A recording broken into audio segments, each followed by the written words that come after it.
Sidang perdana Ferdy Sambo dan Putri Chandrawati sudah tergelar di Pengadilan Negeri Jakarta Selatan, Senin 17 Oktober 2022.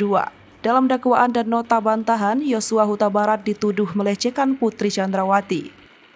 Menanggapi nota keberatan dari kuasa hukum Putri Chandrawati, kuasa hukum keluarga Brigadir Yosua Huta Barat, Kamarudin Simanjuntak menjadi marah. Ia mengultimatum Putri Chandrawati untuk jujur atau bakal membuak semuanya.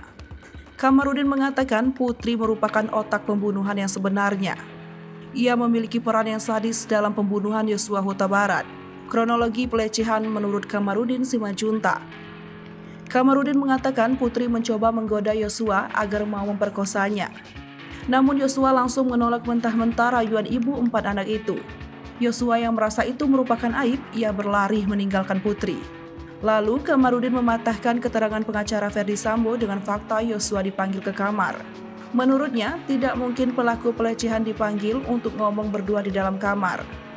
Putri merancang pembunuhan Yosua. Kamarudin mengatakan setelah gagal menyalurkan hasrat, Putri menelpon suaminya Ferdy Sambo.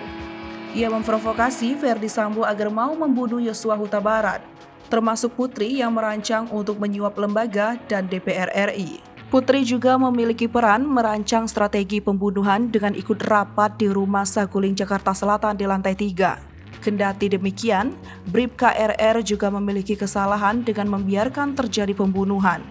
Kata Kamarudin, peran Putri sangat banyak dalam pembunuhan Yosua Huta Barat.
Hai pemirsa Sri Popo TV, jangan lupa komen, like, dan subscribe, serta tonton terus berita-berita terupdate lainnya ya.